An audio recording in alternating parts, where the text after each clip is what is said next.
ዲላ አረንጓዴዋ ከተማ ከአዲስ አበባ ኬንያና ናይሮቢ በሚወስደው አህጉር አቋራጭ አውራ ጎዳና ላይ ትገኛለች። የጌዲዮ ዞን ዋና ከተማ የሆነችው ዲላ ከአዲስ አበባ 360 ኪሎ ሜትር ርቀት ላይ ከባህር ጠለል በላይ 1500 ሜትር ከፍታ ላይ ያረፈች ደማቅ የንግድ እንቅስቃሴ ያላት ውብ ከተማ ናት። ጌዲዮ ዞን 1354.4 ስኩዌር ኪሎ ሜትር የቆዳ ስፋት አለው። የዞኑ ሕዝብ ብዛት 1,470,000 ይደርሳል ተብሎ ይገመታል። በዓለም ተወዳጁ የቡና ጣዕም የሚመረትበት ይህ ምድር በፍራፍሬ ጸጋውም ይታወቃል።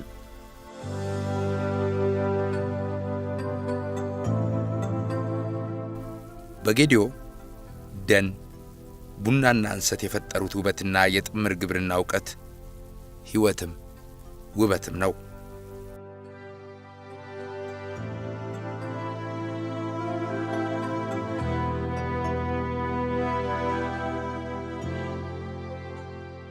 በዚህ ውብ ደን ውስጥ በድንቅ እሴት ከታጀበው የጌዲዮ ብሔር አኗኗር ባሻገር ዘመን ተሻጋሪ ቅርሶች ተሸሽገዋል።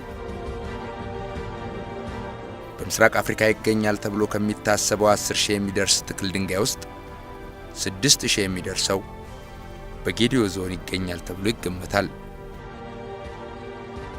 የአርኪኦሎጂካል መካነ ቅርስ ጭምር የሆነውና በርካታ ቁሳቁሶች ከሰው ቅሪተ አካል ጋር የተገኙበት የቱቱ ፈላ መካነ ቅርስ ከ1500 በላይ የሚሆኑ የትክል ድንጋይ ስብስቦችን የያዘው የጨልባ ቱቲት የትክል ድንጋይ መካነ ቅርስ የተለየ ቅርጽና ጌጥ ያላቸው የሰዴ የትክል ድንጋዮችና የሃሉ አርጡሜ የትክል ድንጋይ መካነ ቅርሶች ከሀገር አልፈው ለዓለም ትርጉም የሚሰጡ መስህቦች ናቸው።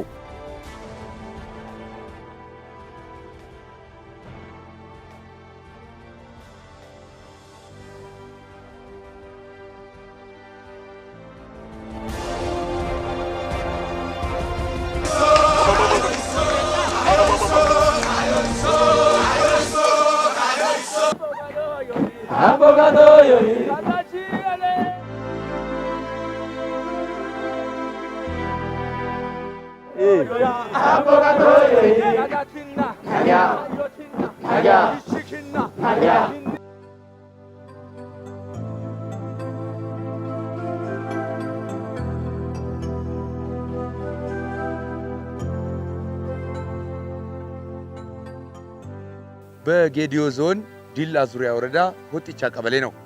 ይህ አካባቢ የጌዲዮ ባህላዊ የአስተዳደር ስርዓት ትልቁ ትርጉም የሚሰጠው ስፍራ ነው። ይህ ስፍራ የጌዲዮ አባገዳ የመናገሻ ማዕከል በመሆኑ ይታወቃል። ከጥቂት ደቂቃዎች በኋላ ታላላቆቹ የሀገር ሽማግሌዎች በህብረት ሆነው ወደ ባህላዊ የፍትህ ስርዓት መስጫው ማዕከል ሲሄዱ እንመለከታለን።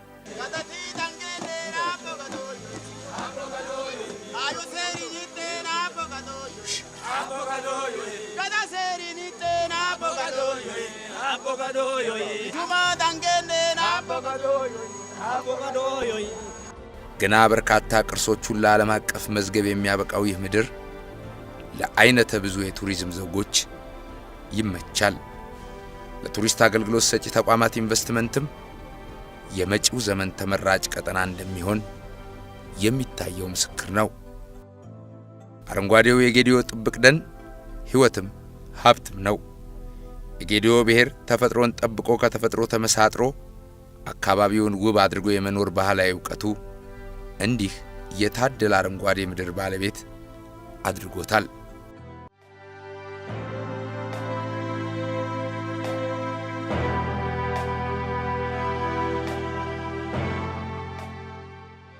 ይርጋ ጨፌ ስሟ በዓለም የገነነ የጌዲዮ ተፈጥሯዊ ቡና መገለጫ የሆነች ከተማ ናት። እዚህ የጥምር ግብርና ጥበብ ውስጥ ዓለም የሚንሰፈሰፍለት ቡና ይመረታል።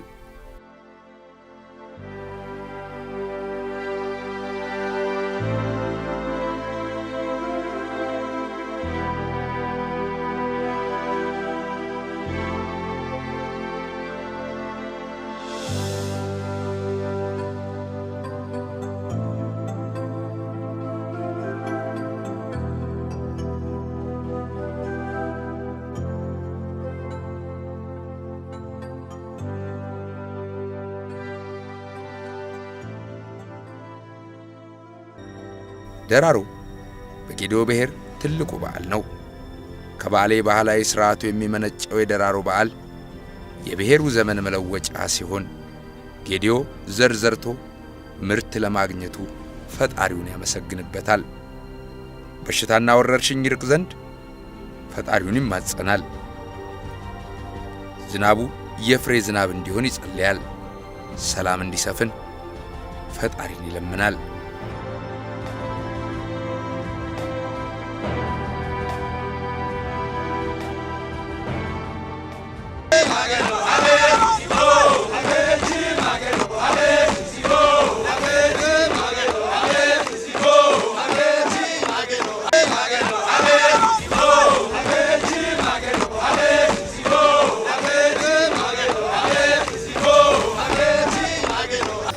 ለሰላሙ ጉዳይ እኛ ማህበረሰብ የጌዲዮ ብሔር ትልቅ ቦታ አለ።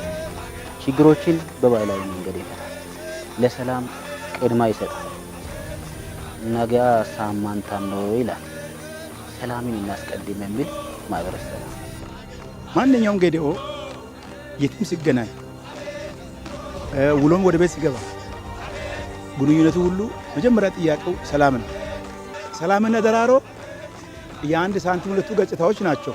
ለሁሉም ይጸልያል ጌዲዮ ለተፈጥሮ ሁሉ መጨረሻም ሳይሆን ማከሉ ላይ የሚያደርገው በዚህ በደራሮ በዓል የተጣላ ሁሉ ይቅር ይባላል። የተጣላ ሁሉ ሰላምን አግኝተው ወደ እርቅ ገብቶ ይቅር መባባልን መሰረት ያደርጋል። ይሄ የደራሮ በዓል ደራሮ ማለት ለጌዲዮ ዋናው የነጻነት በዓል ነው፣ የምስጋና በዓል ነው። መላ አገሪቱ የሰላም የበረከት የአንድነትና እንዲሁም የብልጽግና እንዲሆን እመኘዋለሁ። አጠፋነው ንስሐ የምንገባበት ለተሰጠው ምርጥ እግዚአብሔርን የምናመሰግንበት አባገዳም ያን የመጣውም ነገር ለህዝቡ አቃምሶ ህዝቡ ሁሉ ለእግዚአብሔር ደስታን የሚሰጥበት ፍቅርን የሚገልጽበት ስለሆነ ሁለቱ ነገሮች ከሰላም ጋር የተያዙ ነገሮች ሰላምና ደራሮ የተያዙ ናቸው። እንዲህ ባለው ሥርዓት ከጌዲዮ ጋር አብሮ ያሳለፈ ይህንን እሴት ይረዳል፣ ሕያው ምስክርም ይሆናል።